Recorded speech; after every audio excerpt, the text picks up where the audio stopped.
নমস্কার বন্ধুরা, আপনি যদি পশ্চিমবাংলায় থাকেন আর পশ্চিমবাংলা সরকারের আন্ডারে যদি কোনো কাজ অথবা জব করে থাকেন, তাহলে এই ভিডিওটা আপনি অবশ্যই দেখুন আর বন্ধুদের সঙ্গে শেয়ারও করুন। কেননা এই যে সময় এসেছে এখন নিজের বিবেকটাকে জাগ্রত করার জন্য।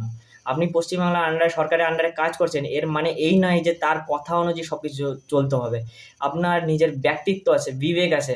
আজকে যদি কোনো কারণে আপনার ঘরের থেকে আপনার মা ভাই বোনদের তুলে নিয়ে যায় বাড়ির থেকে, তাদের সঙ্গে যদি বিভিন্ন রকম দুষ্কর্ম করে, আপনি কি নিজের এই চাকরিটা বাঁচানোর জন্য সেগুলোকে মেনে নেবেন? নেবেন না অবশ্যই। তাহলে সেইটা যখন অন্য লোকের সঙ্গে হচ্ছে, তাহলে কি করে আপনি সেটা মেনে নিচ্ছেন? এই জন্য নিজের বিবেকটাকে জাগ্রত করুন। এই যে ভিডিওটা আমি দেখাচ্ছি নিচে, এই ভিডিওটা দেখে অন্তত বোঝার চেষ্টা করুন যে আপনাকে এই চাকরির জন্য প্রস্তুত করেছে আপনার মা, আপনার ফ্যামিলি। তো সেই তাদের কথাটা আগে ভাবুন। চাকরি না থাকলেও কোনো না কোনো কাজ করে করা সম্ভব। কিন্তু এই যে জিনিসগুলো হচ্ছে, তাতে বেঁচে থাকাটাই অনেক মুশকিল।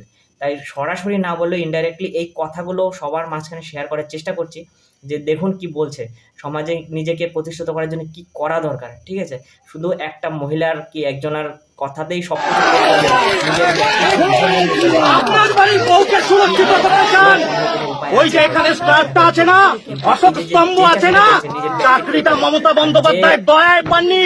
আপনার মা সকালবেলা হাত ধরে কেজি 1 থেকে গ্র্যাজুয়েট করিয়ে এই চাকরিটা মাঠে দৌড়ে পেয়েছে। তাই আপনি এই মাকে বাঁচাতে, বউকে বাঁচাতে, বোনকে বাঁচাতে একত্রিত হন।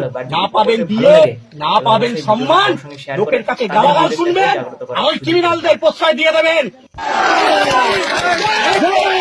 আপনার বাড়ির বউকে সুরক্ষিত করতে চান, ওই যে এখানে স্টারটা আছে না, অশোক স্তম্ভ আছে না, চাকরিটা মমতা বন্দ্যোপাধ্যায় দয়ায় পাননি। আপনার মা সকালবেলা হাত ধরে কেজি 1 থেকে গ্র্যাজুয়েট করিয়ে এই চাকরিটা মাঠে দৌড়ে পেয়েছেন। তাই আপনি এই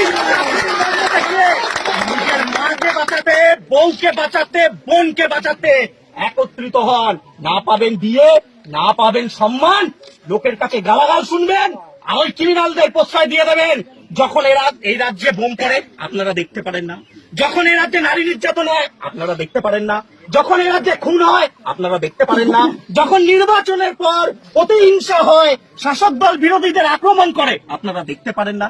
কিন্তু যখন বিরোধীরা যখন মানুষের হয়ে লড়াই করে আপনাদের সক্রিয়তা ভূমিকা পালন করেন। এই কোন জগতে? এটা স্বাধীন ভারতবর্ষে নাকি? আপনারা আজকে যে ভূমিকা পালন করছেন, এটা দেশ বিরোধী ভূমিকা পালন করছেন, দেশের বিরোধিতা করছেন আপনারা। তাই আপনাদেরকে বলছি, আজকে হুঁশিয়ারি দিয়ে দিচ্ছি,